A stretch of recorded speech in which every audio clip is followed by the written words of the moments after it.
Cette semaine, à l'émission, je vous demande, connaissez-vous Frédéric Gauthier?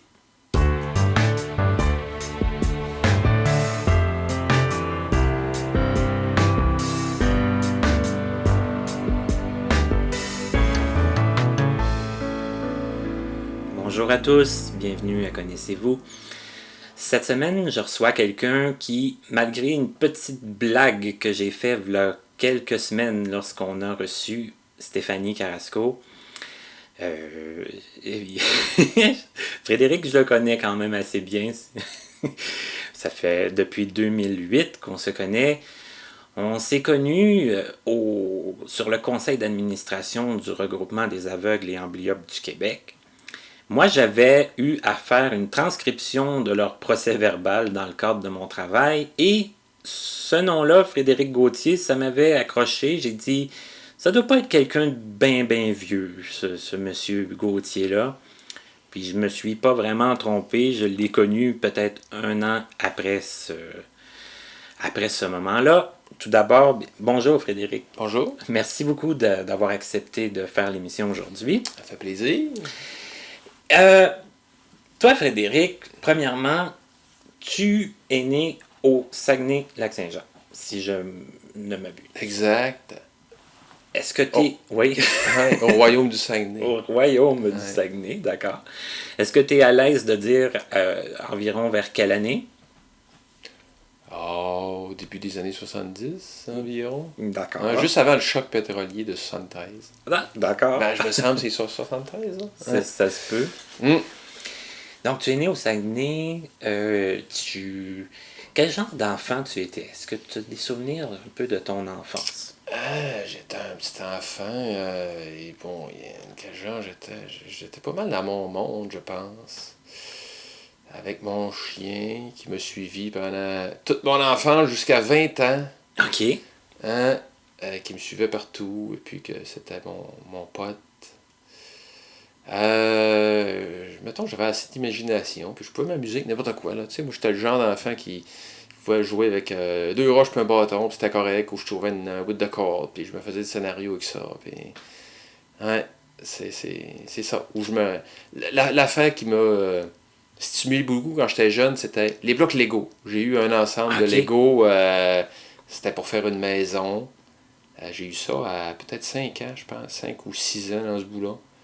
Mais moi, j'ai fait peut-être une fois à la maison, je l'ai peut-être même pas complété, mais après ça, c'est je vais me faire un avion avec.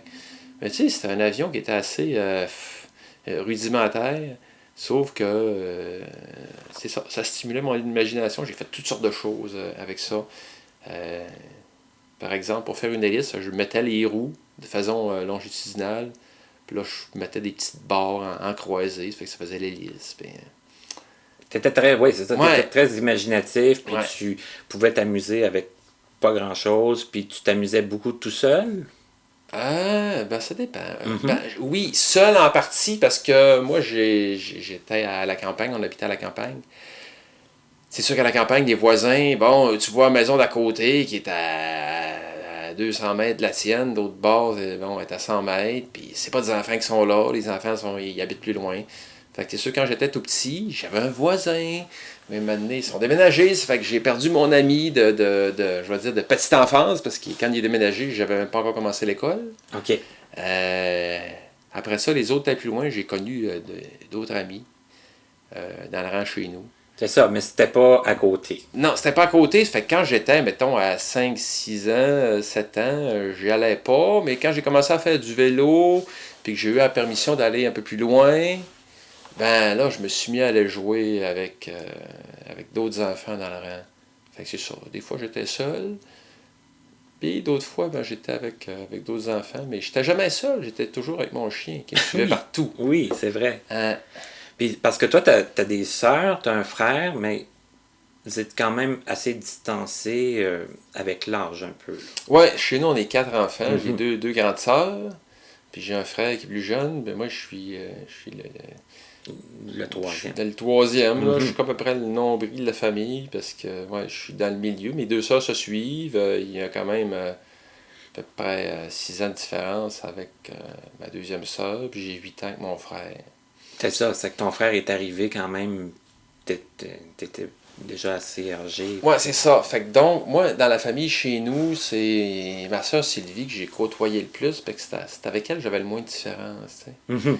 Hein? Fait que les autres, je les ai moins côtoyés en jeune âge à cause de ça, tu sais. À cause de la différence d'âge.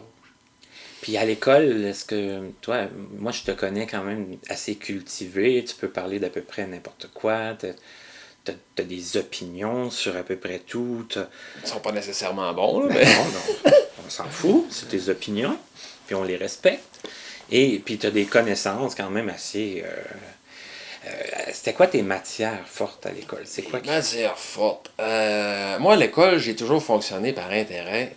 Puis ça sert pas quelqu'un. Je vais vous dire pourquoi. Genre, le français, langue maternelle, ça l'a pris bien du temps avant que ça m'intéresse, jusqu'à temps que j'ai une application communautaire. Là, je m'en suis intéressé plus. Mais sinon, à l'école primaire, secondaire, ça m'intéressait pas. Même j'ai fait un an de cégep, ça m'intéressait pas non plus. J'étais plus intéressé parce qu'il y avait de C'est sciences. ça. Ouais, les sciences naturelles ou les sciences plus pures comme maths, chimie. Là, moins maths un peu. Chimie physique, ça m'intéressait à l'école. Fait que ça, j'étais plus attiré par ça. Donc, j'écoutais plus en classe, donc je performais plus. Mais ce qui m'intéressait pas, j'écoutais pas, donc je performais pas. J'étais. Ouais. Là, on parle du français. Est-ce qu'on parle aussi de l'anglais? Est-ce qu'on parle... L'anglais, c'est pareil à l'époque, je n'avais pas d'intérêt pour. Maintenant, j'en ai plus un peu, là, mais. Ouais, à l'époque, j'avais pas d'intérêt pour ces matières-là. Ça fait que Ok. j'étais un étudiant avec un bulletin en dents de scie. C'est ça. Ouais, j'avais des matières où je passais ça à la fesse, puis il y en a d'autres que je pouvais avoir des bonnes notes, puis il y en a d'autres que j'excellais, tu sais. Fait que ça faisait un drôle de bulletin. Mhm. Mm. Puis là, au secondaire, quand est venu le temps un peu de s'orienter vers une carrière, c'est quoi qui te tentait, toi, à ce moment-là? Et j'étais pas trop branché. OK. Comme bien des élèves, là. Il y en a un gros pourcentage qui ne savent pas ce qu'ils vont faire, fait qu'ils, des fois ils vont s'envoyer dans un programme préuniversitaire. Comme j'avais un certain intérêt pour les sciences, je suis allé en technique de chimie industrielle au cégep. Mais j'ai pas adoré ça, puis j'ai comme eu une perte de motivation à cette époque-là. Fait que j'ai fait un an là-dedans, puis après ça, j'ai mis ça de côté. Et puis, mais j'avais pas l'intention d'arrêter l'école pour autant. Fait que je me suis inscrit dans comment ils appellent ça? Un DEP, là, en Mhm. mécanique. Ouais. Mécanique de machinerie lourde. OK. J'ai fait ça.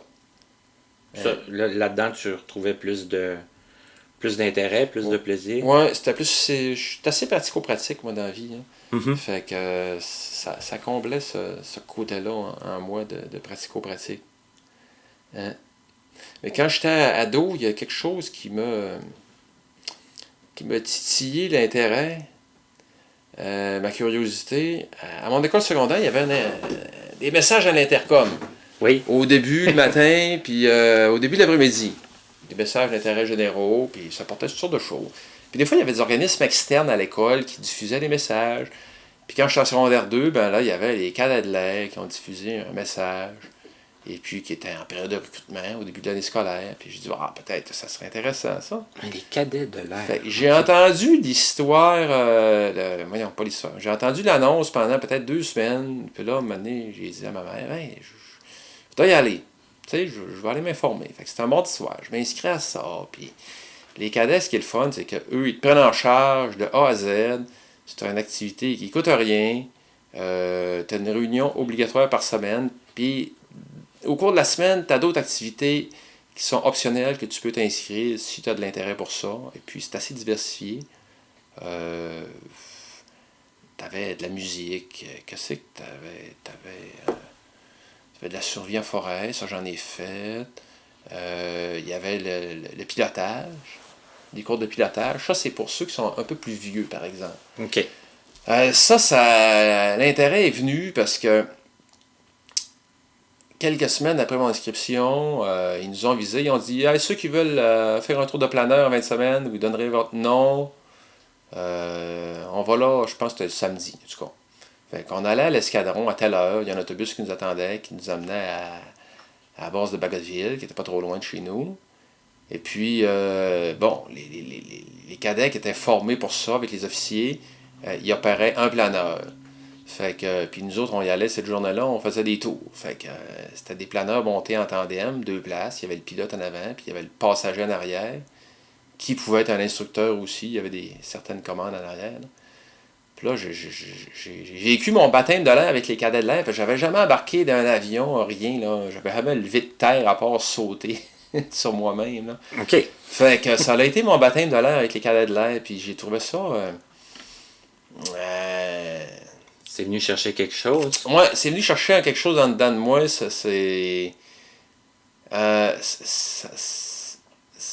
Comment je peux dire ça? Ouais, ça m'a rendu assez nerveux. Mais par contre, ça m'a donné le goût d'aller plus loin. Fait que là, je me suis renseigné. Qu'est-ce qu'il fallait faire pour devenir pilote, tu sais?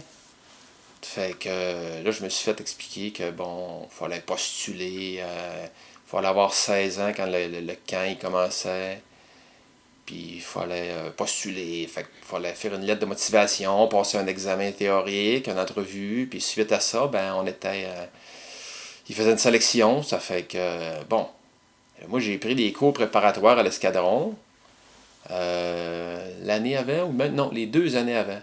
Fait que quand je suis arrivé pour postuler mon examen théorique, je connaissais beaucoup en matière, puis je vais reculer en arrière un peu. Je fonctionne par intérêt. Donc, j'avais de l'intérêt pour tout ce qu'il y avait de cours de pilotage. Donc, j'assistais à des cours à mon escadron, et puis j'étudiais, puis ça m'intéressait, donc je maîtrisais la matière. Fait que quand j'ai passé mon test, je l'ai bien réussi, puis apparemment que j'avais sûrement une bonne lettre de motivation, puis j'ai passé une bonne entrevue, puis j'ai été sélectionné. Voilà. Fait qu'il y avait d'autres procédures administratives qui concernent le ministère des Transports, là, examens médicaux et tout ça, qu'il a fallu que je me soumette aussi. Oui. Ça a été correct. Fait qu'à l'été 88, je suis parti dans un camp d'été 6 semaines, mais je suis pas allé loin parce que l'école de pilotage, dans ces années-là, était à Chicoutimi et Saint-Honoré. On volait à Saint-Honoré au Saguenay, puis les cours théoriques se donnaient à Chicoutimi. Puis ça, c'était pour l'Est du Canada.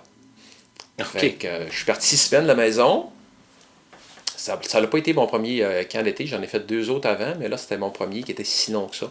OK. Puis toute la formation était prise en charge par les cadets de l'air, et puis à la fin de l'été, j'avais ma licence de pilote de planeur en poche. Ah, c'est quand même fantastique quand t'as 16 ans puis tu fais ça, c'est le fun. Puis moi, j'étais quelqu'un d'assez pratico-pratique. J'étais assez aussi machinerie. Tu sais, j'ai commencé à conduire le tracteur sur la terre chez nous, j'avais peut-être 10 ans. Le motoneige, pas trop longtemps après, le VTT. Fait que c'était comme une suite logique des choses, tu sais. De pouvoir Fait aussi... que, conduire, tout ce qui se conduit, j'ai jamais eu de misère avec ça dans la vie. OK. Fait que j'ai appris ça. L'année d'après, ben, je pouvais postuler pour faire ma licence de pilote privé encore avec les cadets de l'air, sauf que le fonctionnement est différent. Le système de sélection, c'est les cadets qui le font aussi. Sauf que les cadets, eux, il y avait la structure logistique, là, ils possédaient, je veux dire, leur propre école de pilotage de vol à voile pour le planeur. Sauf que pour former des pilotes privés sur des avions, il n'y avait pas toute la structure. Fait que la façon que ça fonctionnait, un coup qu'on était sélectionné, on recevait une bourse des Forces armées canadiennes qui parrainait les cadets de l'air. Et puis ça payait notre licence de pilote privé dans une école privée, où ce que M. Tout-le-Monde va. Fait qu'en 89, je suis allé chez Exactaire à Saint-Honoré, et puis j'ai fait ma licence de pilote privé encore pendant tout l'été. Fait qu'en 89, j'avais 2 licences de pilotage. Là, tu pouvais piloter non seulement les planeurs, mais quoi, les Cessna? Ah, et Cessna, ouais. OK. Fait que ça, j'ai fait ça entre l'été de mon secondaire 5 puis l'été où j'ai commencé le cégep. Hein? Moi, ça m'impressionne énormément. Que tu pouvais piloter un Cessna, puis tu l'as fait quand même souvent. Tu pouvais... Ben, par la suite, je pouvais aller chez Exactair, là, l'école de pilotage, puis je pouvais louer un un Cessna. Cessna. Tu payes à l'heure, ça inclut toutes les assurances, l'essence, tout. Tu payes le Cessna, puis tu pars, tu vas te promener avec. Puis bon, il faut que tu suives la réglementation, c'est sûr. Puis si c'est trop longtemps sans voler, ben là, il faut que tu passes un test en vol avec un instructeur. Fait que tu es obligé de te payer une heure de vol avec un instructeur, ce qui coûte plus cher. Mais ça protège les écoles de pilotage, tu sais. OK. Mais c'est ça, j'ai fait ça par après. De temps en temps, je me payais une heure de vol, puis des fois, ben, il y a des gens qui disaient « Ah ouais, t'es pilote, hein, on aimerait ça aller voler avec toi. » Fait que dans ce temps-là, ben, tu sais, tu es capable de... Les gens, ils acceptent de partager le coût. Ah, fait OK. que, hein. Mais il y avait possibilité pour eux, là, en tout cas pour toi, de partir avec quelqu'un Ouais, je aussi. pouvais amener des passagers. Ça dépend du type d'avion que je prenais. Là. Si je prenais un 152, t'as juste 2 places. Fait que tu peux amener juste une Une personne. personne, ouais. Mais un 172, ben, c'est ça. Tu peux embarquer jusqu'à 4 passagers. Fait que, puis les gens, des fois, ben, j'aimerais ça le voir à la feuille. Alors, tu sais, survoler la ville, puis voici, puis ça. Puis là, t'es capable de leur dire, ben, ça prend à peu près tant de temps, aller là. Puis, tu sais, en avion, on va en ligne droite, hein. Ça fait que c'est pas comme en voiture. Puis ça va assez rapidement. Ça que t'as servi de pilote puis un peu de guide touristique quasiment. Non, pas guide touristique, mais tu sais, ma licence me laissait le droit d'amener des gens, mais je pouvais pas gagner ma vie avec Non. ma licence. OK. Il aurait fallu que je fasse mon cours de pilote professionnel. Là, il y avait comme 2 avenues. Soit que je dépliais de l'argent pour la faire chez Exactair ou dans une autre école de pilotage, ou que je m'inscrive au cégep en pilotage. Là, c'est tout le système scolaire qui paye ta formation. Quand je me suis inscrit au cégep, j'y ai pensé un peu, mais on dirait que j'étais comme pas sûr de vouloir faire ça dans la vie. Donc, j'ai mis ça de côté. Puis là, les cadets, Hein? ça commençait à 14 ans? Non, à l'époque, c'était à 13 ans. C'était 13 ans. 13-18 ans. OK. À 18 ans, tu pouvais encore... Rendu à ton 19e anniversaire, il fallait que tu démissionnes. Là, c'était Ouais, terminé. c'était terminé. OK. Moi, j'ai arrêté à 17 ans. OK. Ouais. OK. Parce que je considérais que j'avais fait le tour, puis j'étais allé chercher ce que je Ton voulais. intérêt était atteint. Ouais, OK. c'est ça. C'est que là, au cégep, bon, là, on met de côté un peu le pilotage. Ben, j'en faisais, mais Tu voulais pas en c'était faire. un loisir, C'est dans ça. le fond. Tu voulais Je pas en faire une ne carrière. voulais pas faire une carrière à l'époque, puis bon, quand je me suis réorienté ailleurs, finalement, j'ai mis ça de côté. Et là, que s'est-il passé à ce Fait que, moment-là? ben, j'ai fait mon cours de mécanique, puis j'ai fini en 91. En 91, il y a eu une récession, fait que, bon, j'avais mon travail étudiant qui consistait à livrer de la pizza, faire de la vaisselle et tout et tout. Couper du piment. Ouais, c'est ça, faire des petites tâches connexes de même pour aider le Oui. cuisinier, mais c'est pas ben palpitant, puis c'est pas payant, mais quand t'as pas d'autre job, tu continues à le faire. Fait que, finalement... Puis il y a eu des petites...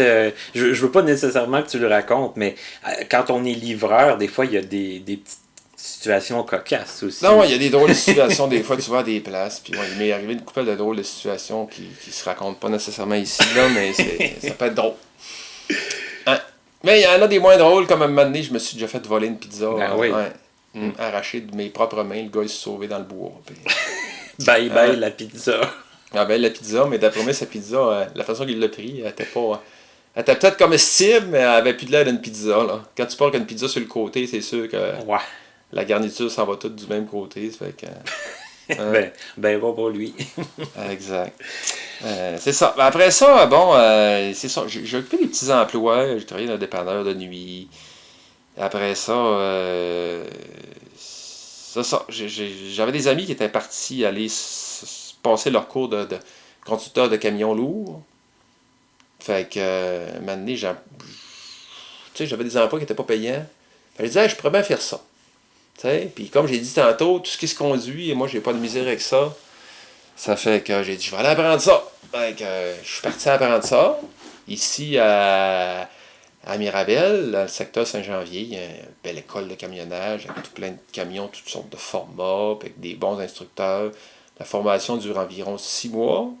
Fait que je suis parti là pour à peu près 6 mois. Puis j'ai suivi mon cours, puis je suis parti de là avec mon permis de classe 1 en poche. Ah, un mois après, j'ai commencé à travailler. Ça fait que là, j'ai occupé divers emplois. Grosso modo, peut-être, j'ai eu 3 employeurs en 2 ans. Le dernier employeur que j'avais, c'est l'employeur où j'avais fait mon stage. C'est une compagnie qui a fait faillite, malheureusement, aujourd'hui. Transport Asselin. Eux, ils étaient spécialisés dans le transport de sciure de bois, copeaux et écorce. C'est des choses qui sont le fun à transporter parce que ça sent bon. Puis si tu as à aller, mettons, mettre la toile sur le voyage ou peu importe, ben, tu te salis pas. Tu sais? Au pire, aller, t'as des morceaux de sciure de bois sur toi, mais C'est rien de bien. c'est rien. C'est pas comme transporter d'autres choses ou de l'asphalte, ça le colle en dessous des pieds, puis c'est pas intéressant. Là. OK, c'est qu'il y avait l'aspect des choses agréables à transporter. Oui, c'est aussi. ça. Puis OK. c'est un employeur où il y avait un programme d'entretien de l'équipement qui était assez bien. Ça fait que l'entretien se faisait de façon régulière et tout et tout. C'est qu'il n'y avait pas trop d'inquiétude. Ouais, c'est ça. par Comparé rapport à d'autres employeurs, il y a un employeur que j'ai eu avant, que oui, on était bien payé, sauf que il y avait quelque chose sur le camion, tu allais voir les mécaniciens, puis c'était tout le temps avant que tu partes. Puis il n'y avait pas de programme d'entretien préventif de fait là. Fait que c'était un petit peu tannant. Malheureusement, quand je travaillais là, il m'est arrivé un accident de travail. Une belle journée d'été, beau soleil, en 1995, en 95. qui a chamboulé ta vie, Ouais, ça a forcément. chamboulé ma vie complètement, du tout au tout. Je suis allé dans une scierie chercher des copeaux. Je m'en allais dans la région de Charlevoix, via le Bas-Saguenay. Puis là, j'étais dans un petit village, j'étais en train de monter une grande côte qui a peut-être, pas 2 km de long, tu sais. Puis, il n'y avait pas de voie pour dépasser les voitures, ça fait que, bon, ça s'enlignait, ça s'empilait en arrière de moi, tout, tout, tout, tout. Puis je regarde dans mon miroir, ma de voiture, puis là, je vois de la fumée qui sort d'une roue. Oups! Ah, j'ai un problème. Fait que, dans la côte, il y avait c'était un magasin général, là. Ils vendaient de la liqueur, des chips, toutes sortes de choses, puis ils vendaient des matériaux de construction aussi. Fait que, dans un petit village, c'est bien pratique. Donc, il y avait une grande cour, je me parque là. Puis je vais voir. Puis le feu t'avait pris dans la roue. Parce que dans le système de freinage d'un camion, tu as des points de lubrification que tu mets de la graisse de façon périodique. La façon que ça fonctionne, c'est qu'ils mettent le fusil à graisser, pompe, pompe, pompe. Quand ça déborde, ça veut dire que c'est correct. Fait que tu as tout le temps de la graisse qui déborde, puis là, la poussière, le sable colle là, puis la graisse part pas nécessairement, elle peut rester là. Fait que ça a poigné en feu, mais c'était pas des flammes vives, là. Fait que le réflexe que j'ai eu, ben, je vais éteindre ça, ces flammes-là, puis dans ton camion, t'as tout le temps l'extincteur, t'as pas le choix d'avoir ça. Fait que je vais chercher l'extincteur, je me penche en dessous, je tire sa goupille, le pneu a explosé. J'ai pas eu le temps de vider mon extincteur. Fait que là, le pneu il a explosé dans ma face. Le trou s'est fait, ça je le savais pas, mais le trou s'est fait parce que j'avais le visage, c'est pas fait de l'autre bord, puis c'est pas fait à côté. Fait que tout l'air sous pression est arrivé dans mon visage. Fait que là, la lumière s'est fermée instantanément. J'ai arrêté de voir sur le champ. Je sais pas comment j'ai fait, mais j'ai réussi à sortir de là, puis j'ai marché un peu, puis j'ai pas marché vers la rue. On dirait que de façon intuitive, je me suis orienté vers la cour du dépanneur, j'ai fait quelques pas, puis là, je me suis couché à terre. Parce que là, c'est comme si j'avais reçu un gros coup de poing dans la face d'un géant. Forcément, ça Mettons, j'ai pas perdu connaissance, mais j'étais sonné. sonné pas à peu près. Mais là, j'avais un mal terrible, mais c'était tout au niveau du visage, là, tu sais. Fait que le propriétaire du dépanneur qui était venu me voir avant, puis j'y avais dit, j'ai un problème, je vais éteindre ça. Il m'avait dit, pas de problème. Puis là, il est venu me revoir, là, puis là, il est venu me porter secours, tu sais. Fait que finalement, moi, j'ai dit, il est allé appeler l'ambulance, mais j'ai dit, tu sais, appelle mon patron à tel numéro, tu sais, il dit que j'ai eu un accident. Fait qu'il l'a appelé aussi. Fait que c'est ça qui a chamboulé ma vie. Je suis devenu aveugle là. Fait que j'ai été transféré à l'hôpital. Au Saguenay, il y a des ophtalmologistes, mais ils ne sont pas surspécialisés comme à Montréal. Donc, j'ai passé 4 jours là. Ils m'ont opéré le jour même pour nettoyer les lésions puis refermer les plaies qui s'étaient formées. Mais comme ils n'étaient pas capables d'évaluer les dommages subis à mes yeux, ils m'ont transféré à Montréal, ici à l'hôpital Notre-Dame. J'ai été reçu par le docteur Sebag, qui avait une petite machine, il a passé ça dans mes yeux, c'était un genre d'échographie. Puis là, il était capable de voir les dommages internes à mes yeux. Fait que, il me dit, l'œil droit, ben, pour l'instant, on va l'oublier, là. L'œil gauche, il dit, arrête quoi à faire avec. Fait que j'avais eu un décollement de rétine, entre autres, dans cet œil-là. Ça fait que peut-être une semaine après, 10 jours, quand mon œil a guéri un peu, il m'a opéré, puis là, il m'a replacé ma rétine. Là. Ça, c'est une opération classique qui se fait dans des décollements de rétine. Il a replacé ma rétine dans le fond de l'œil, il a mis un implant. Puis quelques jours après, il m'a retourné chez nous. Ça fait qu'au total, j'ai été hospitalisé 2 semaines. Quand même. Et puis, je suis sorti, convalescence à la maison. Puis là, ça, je m'en souviens plus. Mais là, j'avais des gouttes à mettre plusieurs fois par jour. Puis là, c'est sûr que là, j'avais mal à la tête. C'était atroce. Un moment donné, première fois que je me suis mis à revoir, je m'en souviens, fallait que je me force pour voir les yeux au début. Mes paupières, j'avais de l'inflammation, ils étaient enflés. Donc, ça restait fermé. Fait qu'il fallait que je me force pour ouvrir les yeux. Puis, un moment donné, j'étais allé aux toilettes, puis j'avais un morceau de papier dans les mains. Puis là, j'ai dit, je pense que je le vois. Là, je l'ai bougé, j'ai dit, hey, ça bouge. Là, je dis, hey, man, hey, je vois le papier de toilette. Mais tu sais, je voyais pas grand-chose, là. Tu sais, je voyais. Tu sais, c'était juste quasiment un contraste que je voyais. Mm-hmm. Puis là, là ma rétine avait recommencé à fonctionner. Ça fait que là, la vision, elle a augmenté tranquillement, pas vite. Fait que là, j'ai repris de la vision. Ça s'est fait quand même assez rapidement. Assez rapidement parce que je me suis aperçu maintenant que quand tu subis ce type d'opération-là, au début, tu dois garder la tête le plus vers le sol possible, regarder vers le plancher. Parce qu'ils te mettent du gaz dans l'œil, ça appuie sur la rétine. Apparemment que c'est ça qui aide à la fixer en place. Mais le gaz, lui, il s'en va tranquillement, pas vite. À un moment donné, le gaz en diminuant, ben là, au début, ça ne te cause pas de problème. Mais quand le niveau de gaz baisse, là, tu regardes à l'horizon, puis c'est comme si tu avais à moitié l'œil dans l'eau. Fait que tu vois une partie en haut, là, que tu vois normal, puis l'autre partie en bas, c'est comme si tu voyais dans l'eau. C'est assez bizarroïde, ça. Hein? Mais ta vision est jamais revenue totalement. Là. Non, ma vision n'est pas revenue. Suite à une évaluation, je dirais, mettons, c'était en 96, je sais pas, j'ai été évalué. C'est ça, j'étais considéré comme aveugle légal. J'étais à, je pense, c'était 6,90 de vision. Avec un champ visuel réduit quand même acceptable. Là, je pense que j'avais 50 horizontales par 35 verticales, je pense. Mais c'est ça. J'étais considéré comme aveugle légal, mais fonctionnellement voyant. Fait que la première année, j'avais beaucoup d'espoir. Je pensais que ma vision allait s'améliorer encore. Mais après un an, j'ai eu une greffe de cornée qui me redonnait un petit quelque chose, mais pas tant que ça. C'était plus... c'était comme un film qui se formait à la surface de mon œil. Ça faisait comme un brouillard dans le fond. Fait que ça m'a enlevé ça, la greffe de cornée. Mais ça n'a pas augmenté nécessairement mon acuité. Là. Oui, là, parce que j'avais pas ce brouillard-là. Mais c'est ça. Fait que, après un an, là j'ai vu comment ça avait changé ma vie. Plus de travail, les relations interpersonnelles changent.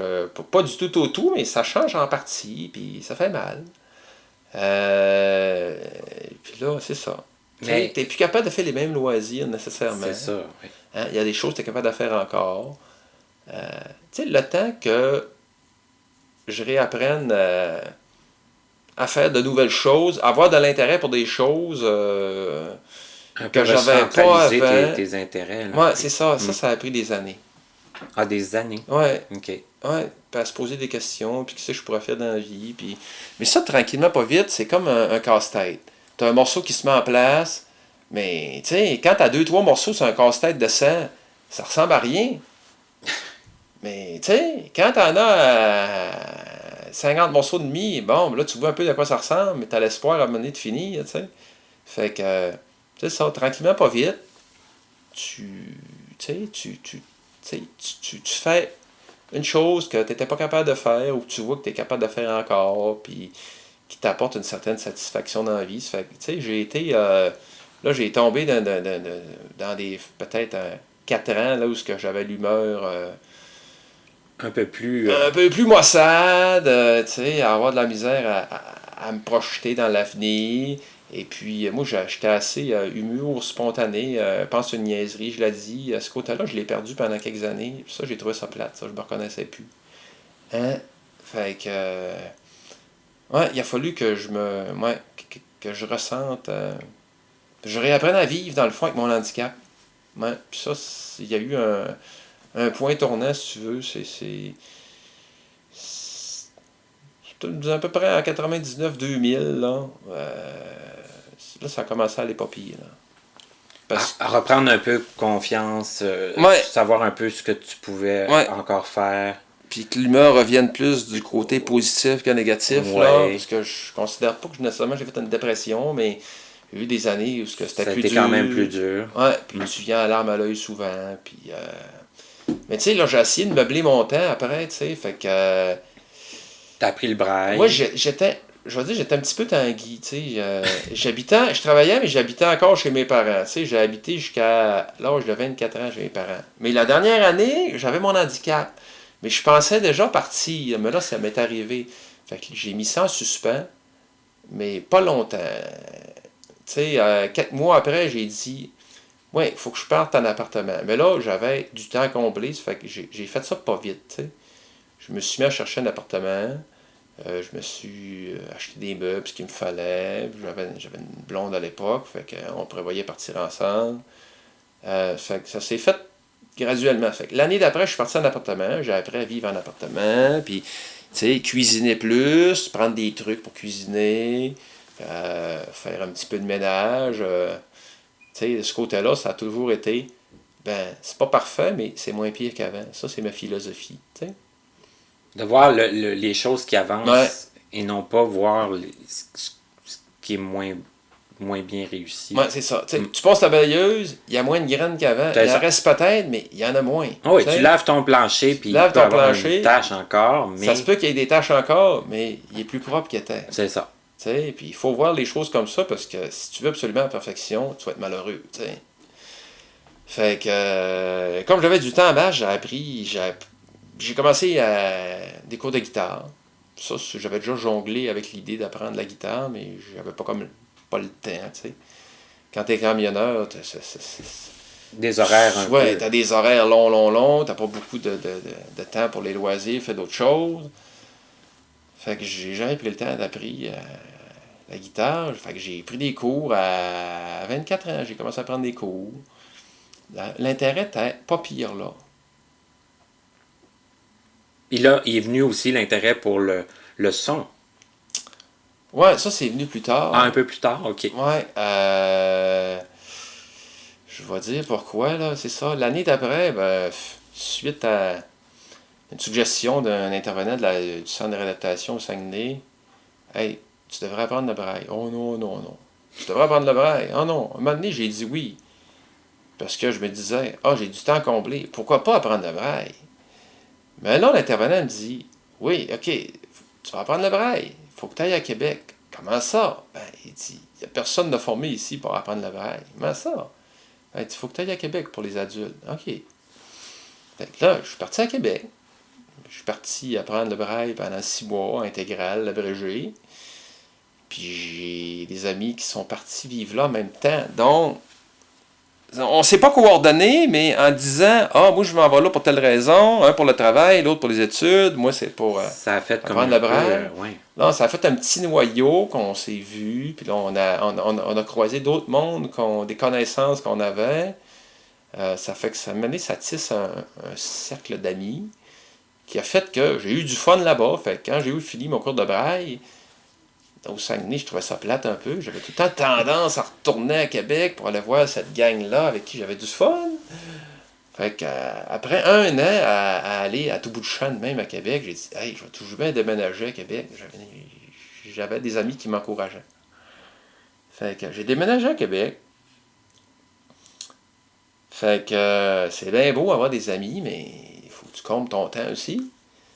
Fait que j'ai jonglé avec l'idée de. Je sais pas d'où c'est germé, là, de ma tête. Là, je me souviens plus de l'origine de l'idée, mais hey, il y a des radios communautaires à Québec, il y en a tout plein. Ah ouais, on pourrait bien en faire, la radio communautaire. Ça serait le fun, hein?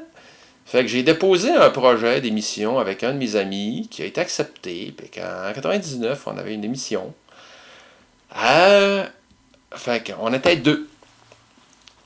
Comme le côté technique, que je connaissais pas vraiment ça, c'est mon ami Fred qui a fait le côté technique, et puis qui animait en même temps. Moi, j'animais aussi. Mais comme il est plus verbomoteur que moi, puis moi, je suis pas trop, puis je suis pas si spontané que ça, à l'époque, j'étais plus, je vais dire, tout mal dans ma peau. Fait que j'étais moins volubile un peu. Je le suis peut-être un peu plus maintenant. Mais pas tant que ça. Bref, ça n'a pas été long que l'animateur principal, c'était moi, puis lui, il était là pour m'épauler. Là, j'ai dit, là, ça n'a pas de bon sens. Là, tu vas me montrer comment ça marche, la technique. Toi, tu vas animer, puis moi, je vais faire la technique, puis bon, je passerai un commentaire, mais l'animation, ça me branche pas pour Saint-Saëns, OK? Fait qu'il m'a montré comment ça marchait, la console, puis tout l'équipement, puis avec le niveau de vision que j'avais, j'étais capable de tout opérer ça tout seul. Fait que là j'étais heureux. Fait que là, ça a titillé mon esprit. Je vais dire en parallèle, mais j'ai commencé à m'intéresser à tout ce qu'il y avait de sonore, le montage, puis tout. Moi, puis mon ami Fred, on s'est intéressé à ça. Lui, il en avait déjà fait, mais avec des systèmes, mettons, plus sur bobine. Bon, trouve un logiciel, commence à faire un petit peu de montage avec l'ordinateur que j'avais à l'époque. Ah, c'est le fun, on veut se transférer ça. C'est plate, faut se transférer ça sur une cassette, puis tout. Puis, on manquait un petit peu d'équipement. Bon, ben, quelques mois plus tard, j'ai changé d'ordinateur, puis l'ordinateur me permettait de graver un rendu sur un CD. Fait que c'est arrivé des fois qu'on était. En tout cas, il y en avait un des deux qui n'était pas disponible pour aller faire la mission. Fait qu'on a déjà fait la mission à la maison, chez nous. Puis, bon, s'il y en a un des deux qui n'était pas disponible, il partait, puis il allait faire jouer le disque à la station, puis c'était ni vu ni connu.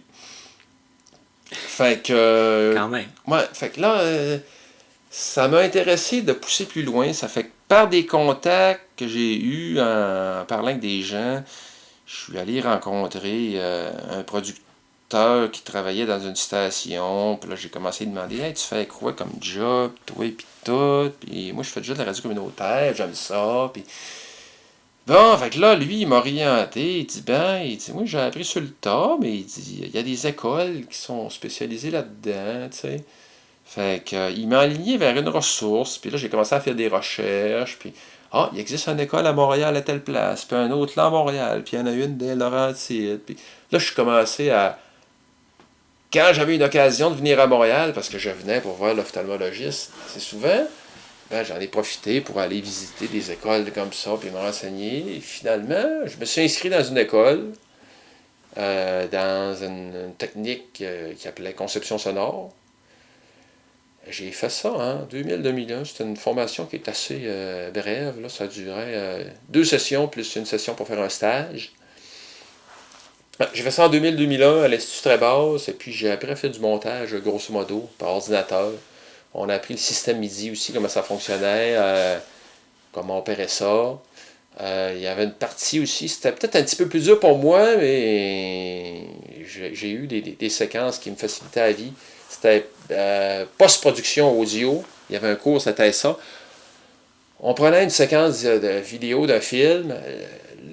Tout ce qu'il y avait de sonore avait été enlevé, fait que c'était muet, une séquence muette qui durait peut-être 2 minutes. Puis là, il fallait coller juste du son à ça, pas de dialogue. Fait que il y avait des séquences, il y avait des scènes d'action assez rapides avec ben fusils, etc., plein de choses, explosions. Fait que les gens, il fallait qu'ils collent ça. Moi, j'en ai pris une qui était un petit peu moins rythmée.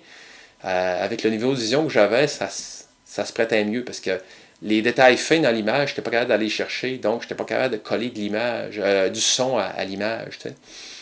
Fait que ça s'est fait à ma mesure. Mais j'ai bien réussi ma formation, finalement. J'ai fait un stage par la suite, parce qu'il fallait que je fasse un stage de fin d'études. J'ai fait un stage à Choix FM, parce que j'habitais à Québec dans ce temps-là, encore. J'ai fait un stage d'un mois, si je ne me trompe pas, 3 semaines, un mois. Et puis, dans la station, il y avait 3 producteurs, fait que j'ai fait le tour des 3 producteurs. Il y en a un qui faisait plus du montage avec différentes pièces musicales. Je pense qu'il faisait un petit peu d'animation aussi, lui. Il y en a un qui c'était la publicité. Toute la publicité qui était produite dans la station passait par lui. Fait que j'ai appris sa façon de travailler. L'autre, il faisait de l'animation aussi. Puis ce qu'il faisait qui me branchait pas mal, c'est que il prenait un petit bout d'actualité. Des fois, c'était des nouvelles. Puis là, il virait ça un petit peu à la blague. Là. Il prenait des petits points. Là. Souvent, c'était un reportage qu'il y avait au bulletin télévisé à veille, puis que, bon, il y a des personnes dans la station qui trouvaient que c'était peut-être un petit peu ordinaire, too much, là, comme reportage, fait qu'il virait ça un petit peu ridicule. Un petit peu d'humour là-dedans. Là. Ouais, ça fait que là, il fallait que tu prennes, bon, il dit, bon, là, on a ce reportage-là, là, bon, on fait quoi avec ça? On extrait des morceaux de ça, puis bon, qu'est-ce qu'on fait? Fait que j'ai contribué un peu à ça. Lui, il avait des idées. À un moment donné, j'ai apporté des idées. À un moment donné, il disait, ah, t'es donc bien fou de penser à ça. Mais il est allé dans cette direction-là quand même. Puis ça a donné un résultat X. Puis c'était drôle. Ouais. Hey, écoute, Fred, ça fait déjà 45 minutes et plus qu'on parle. Si tu permets, on va faire la pause. Puis on va essayer de faire un tour rapide de tout ce que tu as fait par après. D'accord. Mais en passant peut-être au milieu communautaire qui touche les non-voyants, puis le sport aussi, parce que il y a le sport qui est arrivé aussi là, dans ta vie un petit peu plus tard. C'est que j'aimerais ça que tu nous en parles aussi. Le sport qui a fait un retour dans ma vie. Ouais, un retour. Ben, en tout cas, tu nous expliqueras ça D'accord. après. On revient tout de suite après les petits messages.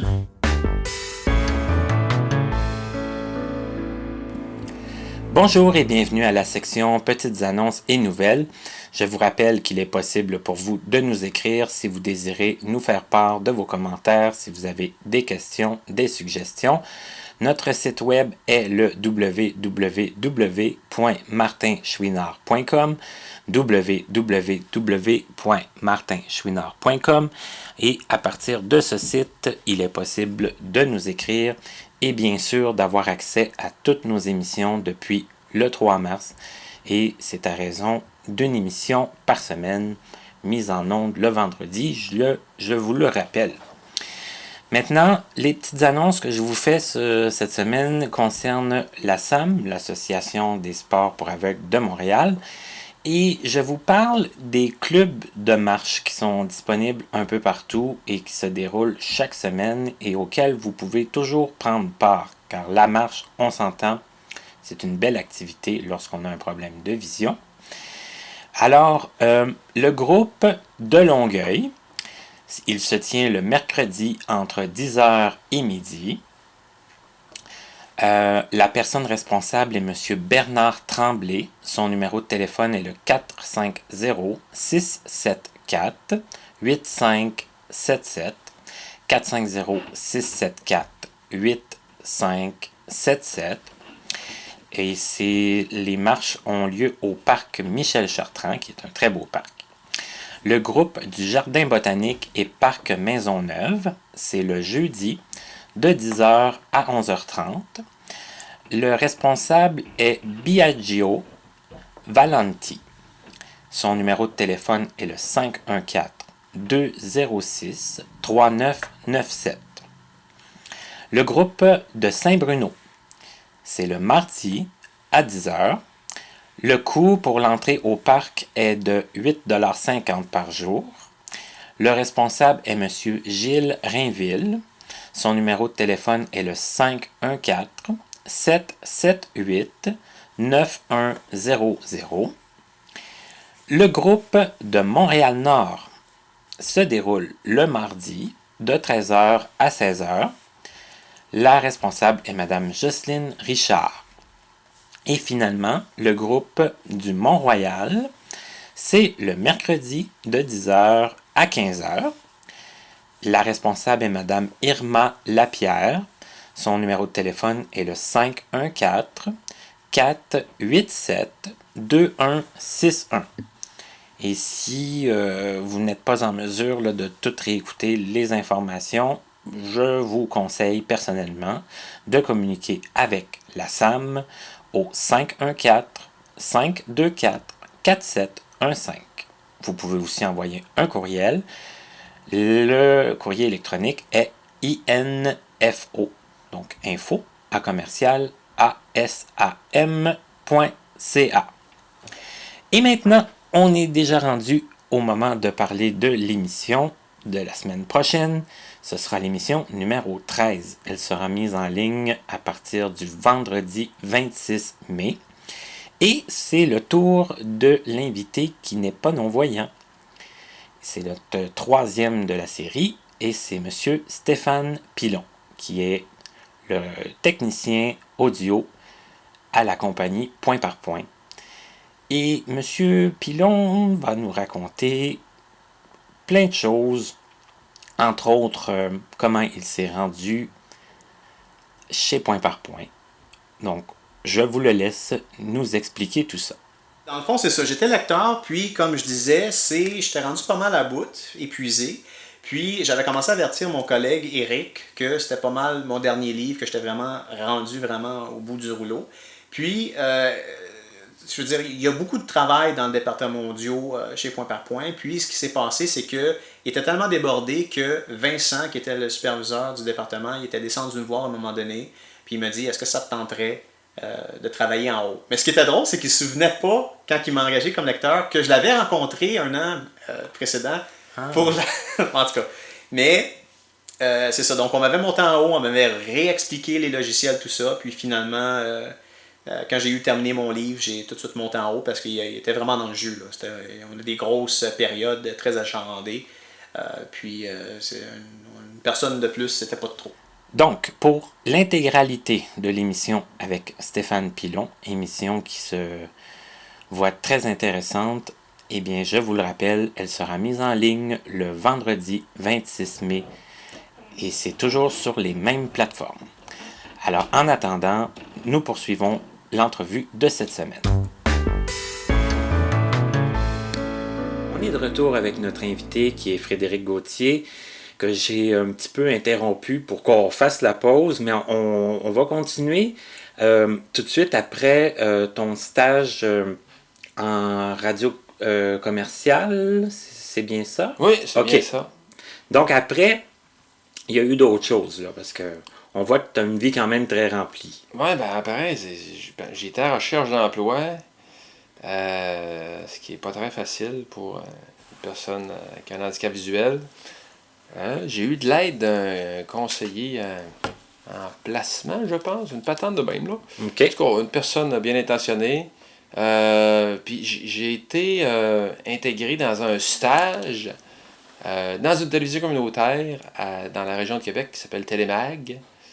Et puis j'ai fait un stage là de 6 mois pour pouvoir m'intégrer à un milieu de travail. Puis ça me permettait de démontrer tout le potentiel que j'avais, parce qu'au début, c'est sûr que les gens sont... Quand ils ne te paient pas, c'est correct, là, mais s'ils ont à te payer, ils sont sceptiques. Ça fait que c'était une bonne façon de m'intégrer à un milieu de travail. Fait que principalement, je m'occupais du système de diffusion. Je faisais le mixage audio quand il y avait des enregistrements studio. Puis je faisais de la copie aussi de cassettes qui étaient vendues à l'externe. Différents types de copies de même. J'avais des petites tâches connexes aussi. Quand on montait le décor, j'allais chercher des accessoires, fauteuils, etc. OK. Je donnais un coup de main à l'équipe.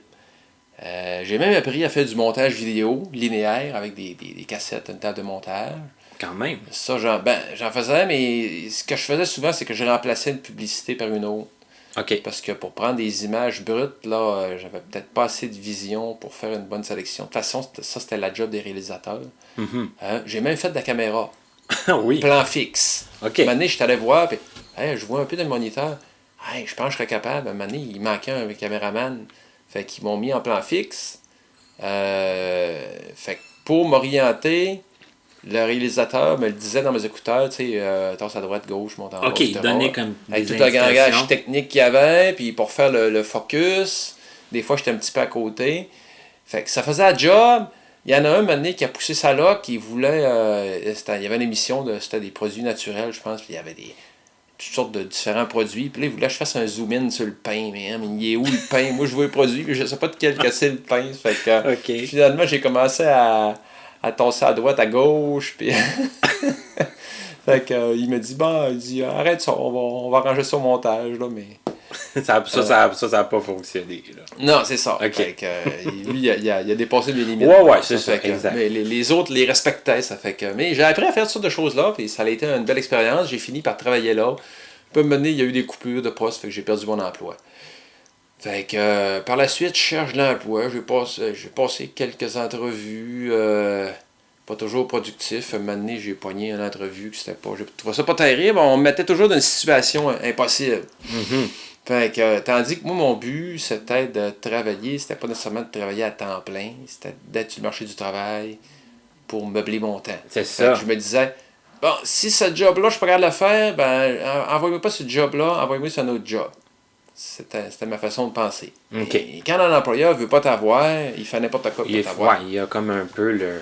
Bref, ma vie personnelle m'a poussé à déménager au Saguenay avec la conjointe que j'avais dans le temps. C'est une décision commune. Moi, j'étais content de retourner là.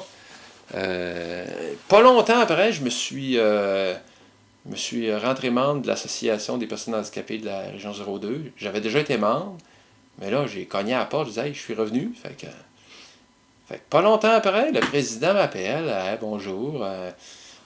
On aurait une place au CA, ça te tenterait pas de t'impliquer? Oh non, non. Puis il m'a rappelé. Puis à un moment donné, je me suis dit, je viens d'arriver, ça fait pas longtemps, là. J'ai comme du temps à combler. On va y aller. Bon. Fait que je me suis impliqué dans l'association. Fait que c'était au sein du comité de secteur. Je peux comparer ça au gouvernement provincial et fédéral. C'est une association qui a comme 2 paliers de gouvernance. Fait que j'étais impliqué dans mon secteur. J'ai été impliqué pas longtemps après au sein du CA régional. L'année d'après, je suis devenu président. Et j'étais président 4 ans. Puis ça m'a poussé à aller dans toutes sortes de rencontres. J'ai fait partie d'autres CA, dont celui du regroupement des aveugles et amblyopes du Québec. C'est là qu'on s'est connus. Oui. Fait que c'est ça. Fait que les années que j'ai été au Saguenay-Lac-Saint-Jean, les 5 années que j'ai retourné là, c'est, mettons, les principales occupations dans le communautaire que j'ai fait. Là. En parallèle, je faisais du sport un petit peu, mais pas de façon intense. Là. Je faisais un petit peu de vélo tandem. Ça nécessite toujours un pilote. On ne peut pas y aller de façon seule, autonome, pas quand on veut. Donc, j'en faisais pas autant que je voulais du vélo tandem. Je me suis fait du kayak de mer aussi. En tandem aussi. Encore là. Tu y vas pas de façon seule et autonome. Puis quand même, j'aurais voulu partir tout seul avec mon embarcation. Faut que tu partes de la maison puis que tu ailles à quelque part. Fait que ça te prend une voiture. Fait que de toute façon ou d'une autre, je pouvais pas en faire seul. De toute façon, c'est pas recommandé de partir seul en kayak. Je me creusais la tête. Qu'est-ce que je pourrais faire comme sport de façon autonome, seul? Un moment donné, je l'ai trouvé, il y a eu un déclic. Mes enfants, parce que j'ai eu des enfants, oui. Ils étaient tout petits, ils étaient... pour les faire bouger, on les inscrit à des cours ils appelaient ça multisport, c'était au pavillon sportif de l'Université du Québec à Chicoutimi. On va là avec les enfants, puis à toutes les 2 semaines, il y avait un thème, ils jouaient à un sport. Puis là, 2 semaines après, un autre sport. C'est pour les faire découvrir différents sports, les faire bouger. Là, j'ai vu la belle piste d'athlétisme qu'il y avait à l'intérieur. Je vois des gens courir là-dessus. Il y a un sens de rotation imposé. Donc, moi, je pourrais courir là-dessus, puis finalement, je ne rentrais pas en collision face à face avec quelqu'un. Mhm. Hey, ça serait pas pire. Fait que j'ai pris ma carte d'abonnement, je suis allé m'acheter des espadrilles, et puis j'ai essayé ça. Fait que ça, j'ai essayé, si je me trompe pas, en 2005. C'était pénible un petit peu.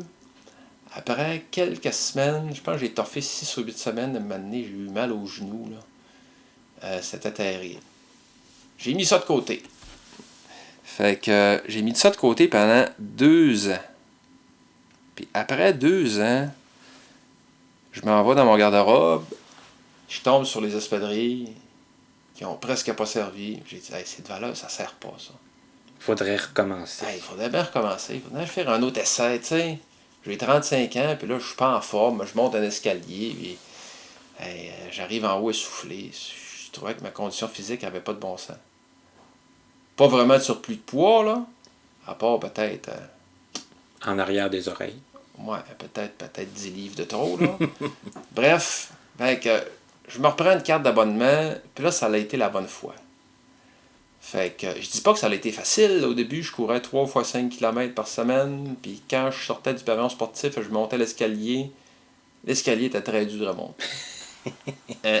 Ça tirait dans les quadriceps, les mollets aussi, puis quand je revenais pour l'autre séance, les premiers tours, ça chauffait dans les mollets. Fait que j'avais du renforcement musculaire à faire. Mais je l'ai fait tranquillement, pas vite. Puis à un moment donné, j'ai augmenté un petit peu le volume. Puis après, peut-être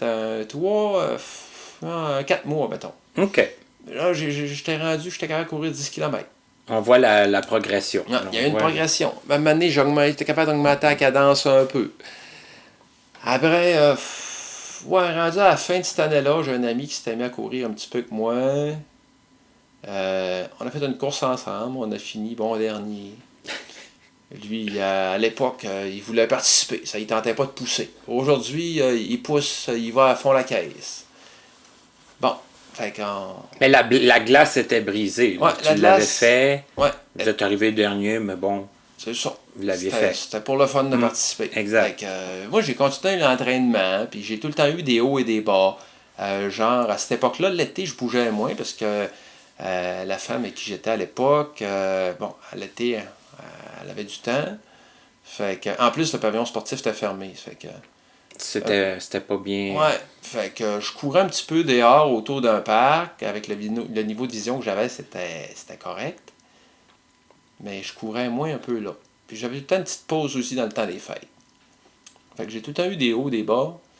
Fait que là, j'ai commencé à entraîner tout le temps un petit peu plus. Puis maintenant, il y a une course qui est populaire au Saguenay, la course des Pichoux. Fait qu'en 2009... Des Pichoux. Ouais, ça s'appelle la course des Pichoux. OK. Ça fait presque 50 ans que ça existe. OK. Hein? Fait que, me trouve un guide, le sympathique Marc Boulian, va faire ça avec lui. Là, cette course-là, là, j'ai donné mon 100%, j'ai fini la langue à terre.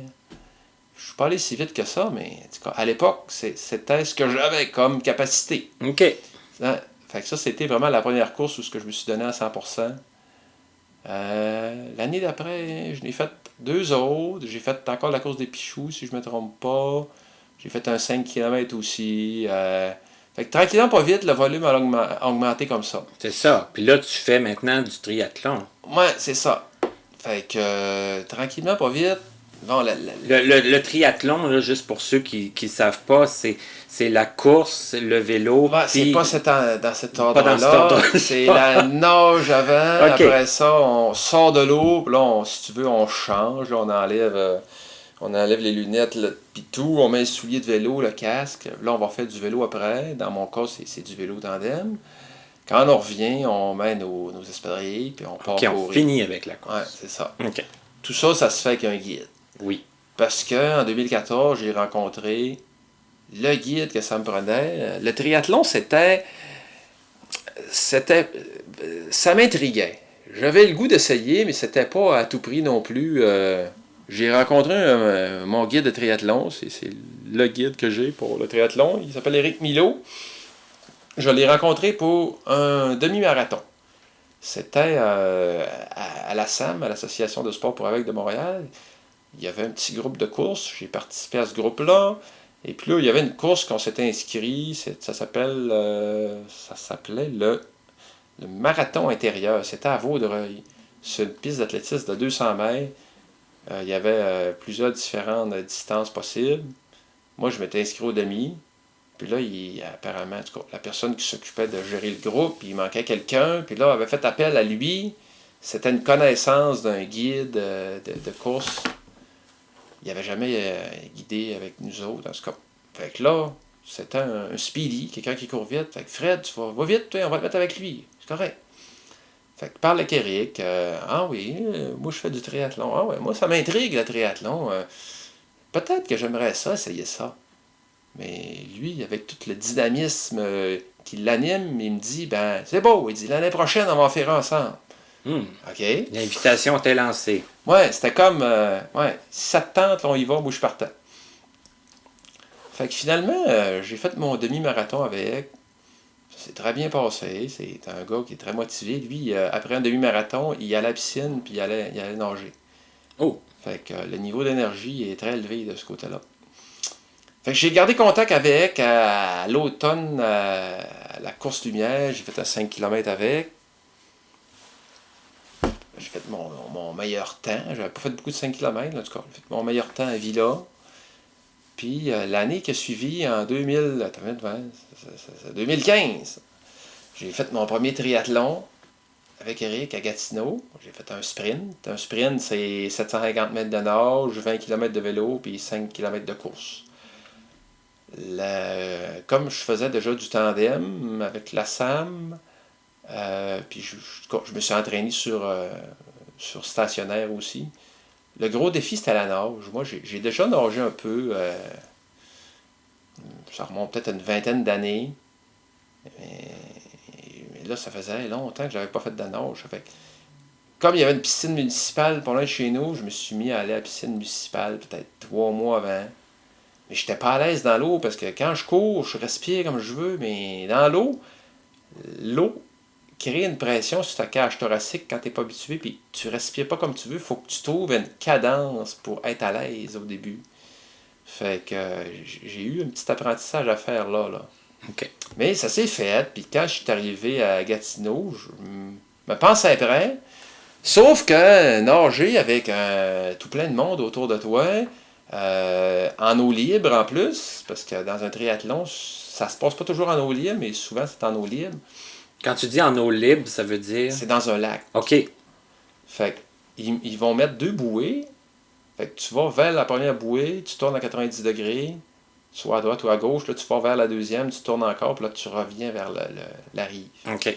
Mais moi, je cible pas la bouée. Quand tu fais un triathlon, tu nages 8-10 brassées, là tu te sors la tête de l'eau, tu regardes si tu vas dans la bonne direction, tu corriges ta trajectoire si besoin, et puis tu continues. Moi, comme je n'ai pas la vision pour ça, c'est mon guide qui fait ce travail-là. On s'attache au niveau du genou, à peu près, avec une corde.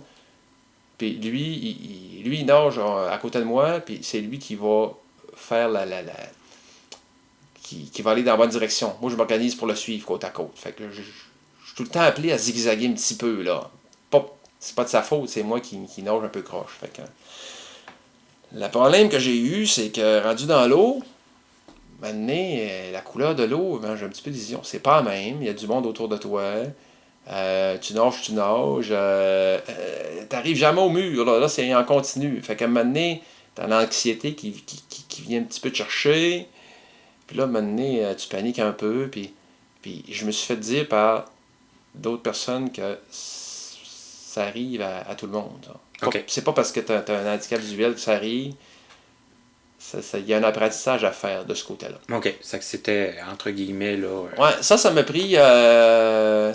cette année-là, en 2015, j'ai fait 2 triathlons. Le deuxième que j'ai fait, c'est en septembre, j'ai fait un triathlon olympique. J'ai été confronté à ça, mais pas longtemps. OK. Ma deuxième fois, ça a été... J'embarque dans l'eau, là, je perds tous mes moyens, je sais plus comment nager. Oh. Puis là, après 30 secondes, j'ai eu une réflexion, là, je me suis dit... Hey, c'est comme s'entraîner à la piscine, dans le fond. Fait que là, ça a été fini, là. Là, je suis parti, puis j'ai nagé mon 1,5 km sans problème. OK. Hein? C'est sûr qu'on prend des dispositions un petit peu particulières parce que je m'inscris à des événements où tout le monde est inscrit. C'est pas des événements paralympiques. Paralympiques, en tout cas, c'est pas des parents-événements. C'est pas pour des personnes handicapées. C'est grand public. C'est grand public, c'est ça. OK. Bon, ça fait comme on nage attaché, puis le triathlon, habituellement, t'es sur la plage, ils vont siffler, là, ça part, là, tout le monde part à la course dans l'eau. Là, nous, on est attachés. On peut pas s'y mettre au travers des gens, puis faire des crocs en jambes avec notre lien qui nous unit. Ça marche pas. Fait qu'on se tient en arrière du groupe, puis on part en arrière de tout le monde. Puis si on a des gens dépassés, on les dépasse par la suite. OK. Mais on part pas à la course comme tout le monde. Nous, on part à marcher, puis on s'en va dans l'eau, puis oui, après ça, on part à nager. Faut que ça reste sécuritaire avant tout. Fait que c'est ça. Puis en 2016, j'en ai fait 4. Oh. Et encore là, dans l'eau, ça m'a peut-être pris. Le premier, j'étais pas trop à l'aise. Pourtant, c'était en piscine. Mais en tout cas, bref. C'est dans l'eau le plus difficile de s'adapter? Oui. Mm-hmm. Mais je te dirais bien, ça a été moins pire cette année-là. Là. Okay. Le premier, ouais, j'ai trouvé ça ardu un petit peu dans l'eau. Le deuxième, ça a été correct. Puis les deux autres. Le troisième, on nageait dans le fleuve Saint-Laurent, en avant du port, là, du quai de l'Horloge. Ça, j'appréhendais un peu, mais on a eu un départ dans l'eau. C'était même pas sur une plage, il n'y a pas de plage. Là. Mm-hmm. Ça a super bien été. Puis le quatrième, j'ai fait là, ça a été un défi. J'ai fait un triathlon de 70,3 milles. Fait que ça, c'était plus long un peu. Mais je le faisais pour faire la distance. Quand je fais une distance pour la première fois, j'ai pas d'objectif de temps. L'objectif, c'est de faire la distance. Fait que ça, c'était assez long. C'était 1,9 km de nage, j'avais 90 km de vélo, puis 21 de course.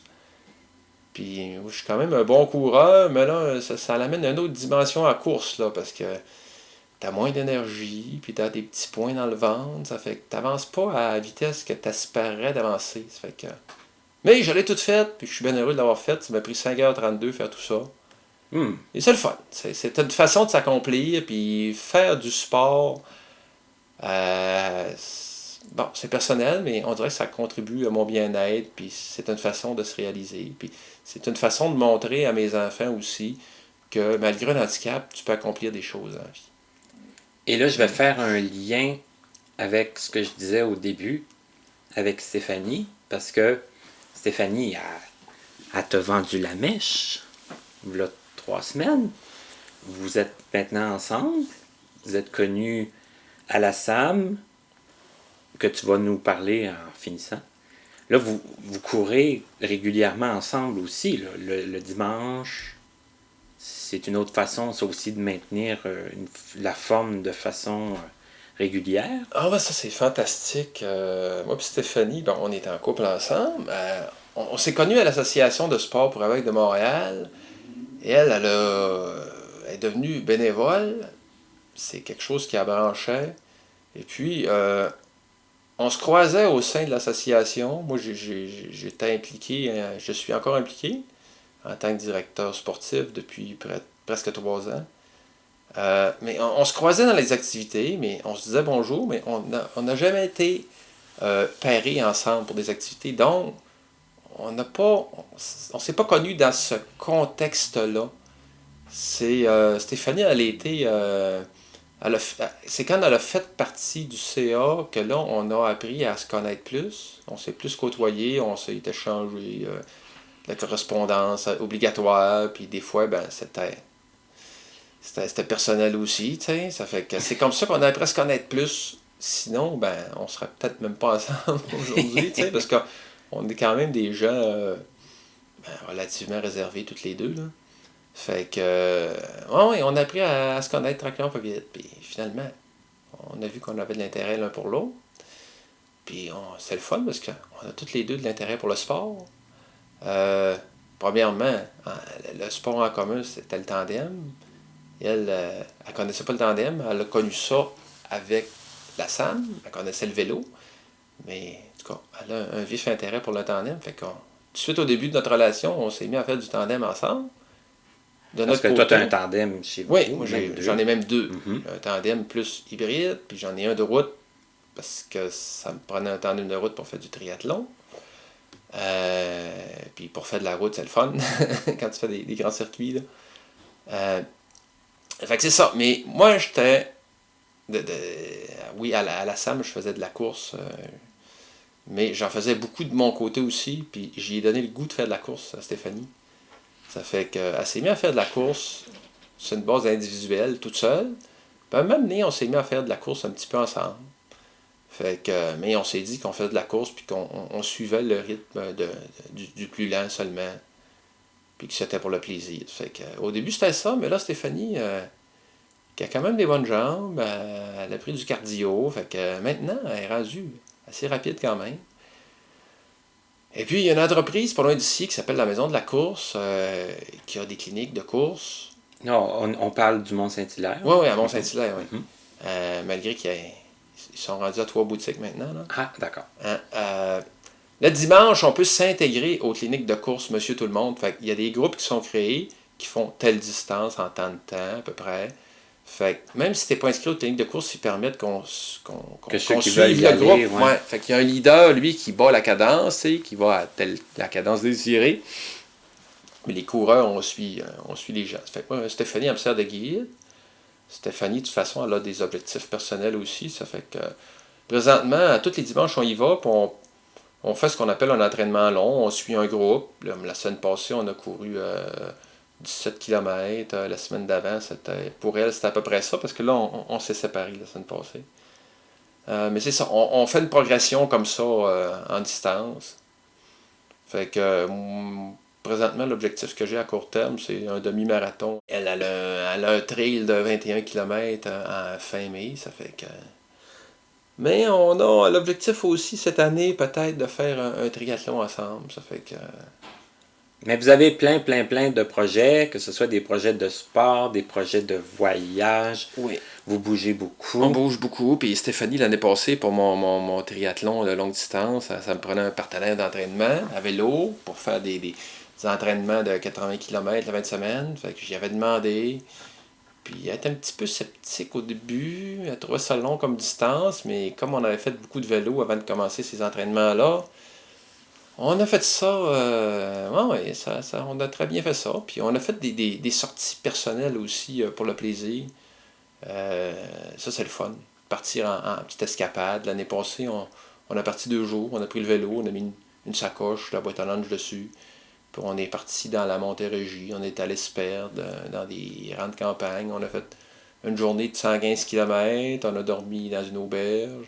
Le lendemain, on a fait 90 km. Hey. Fait qu'on a fait un petit peu plus que 200 km dans 2 jours. Puis on a refait ça aussi dans l'été, mais pas en escapade. Là. On a participé à la randonnée des Yeux du Cœur de la Fondation Mira. Puis on a fait 120, je pense, cette journée-là. Puis le lendemain, on est allé faire un autre 80 km pour le fun. Oui, parce que c'est vrai qu'il y a Mira qui est rentré en ligne de compte. Il y a eu un Pitou, deux Pitous même. En tout cas, l'assistance de chien qui est arrivée dans ta vie. Oui, ça c'est ma vision. Comme j'ai eu une greffe de cornée, pas de problème les 10 premières années, mais depuis 2006, ma vision s'est embrouillée un petit peu, elle baisse. Lentement, mais sûrement, à un moment donné, ça a baissé assez que j'ai dit, peut-être que ça pourrait être à propos d'avoir un chien. J'ai fait une demande en 2012, j'ai eu mon premier chien, que j'ai eu seulement 2 ans parce qu'il avait des problèmes intestinaux. Et puis, depuis 2015, j'ai le magnifique Filou, que c'est le meilleur chien de tous les temps, tout univers parallèle confondu. Puis la preuve, là, c'est qu'il était avec nous, puis vous ne l'entendez pas. On l'entend pas, puis quand c'est le temps d'être enjoué, c'est le temps. Il est capable. Quand c'est le temps de travailler, il travaille, puis il fait sa job. Puis il n'y a pas de discipline à faire à la maison, c'est le chien parfait. Ah. C'est vraiment le chien parfait. Mais en tout cas, ça a été une entrevue pas mal parfaite aussi, Fred.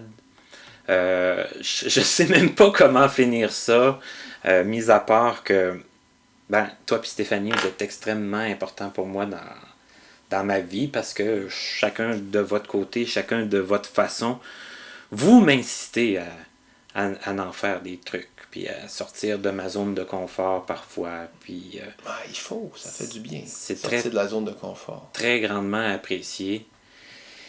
Et voilà. Non, j'aurais peut-être dit tout plein de choses encore, mais ça te- sera peut-être pour une autre fois. On va te réinviter. Et puis aussi, je sais que c'est ta fête bientôt parce que la journée de la mise en ligne de l'émission, c'est le 19 mai. Ta fête, c'est le 20 mai. Ça que je vais te souhaiter une bonne fête en plus. Merci. Ça fait que, bonne fête, mon cher ami Bon, Fred. merci. On va aller manger du gâteau. On va aller manger du gâteau. Et là, je suis un petit peu déstabilisé. Ça fait qu'on va finir là-dessus. Puis un gros merci encore une fois à toi, Fred, pour ton inspiration qui, je suis sûr, va servir à plein de monde. Là-dessus, à une prochaine émission.